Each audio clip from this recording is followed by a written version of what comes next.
this video, I will show you how to fix content unavailable error in Google Drive. If you're facing that error, the first and foremost thing that you need to check is your Wi-Fi connection.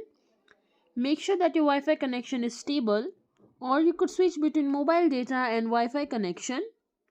After that, what you need to do is troubleshoot Google Drive. To do that, simply click and hold on to the Google Drive icon, then scroll down below.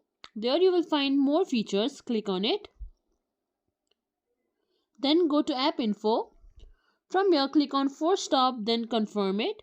Then go to Storage Uses. From here, click on Clear Cache written in bright red. Once you're done doing that, make sure that you do not have any VPN, proxy or ad blocker turned on. If you do have them turned on, simply turn them off.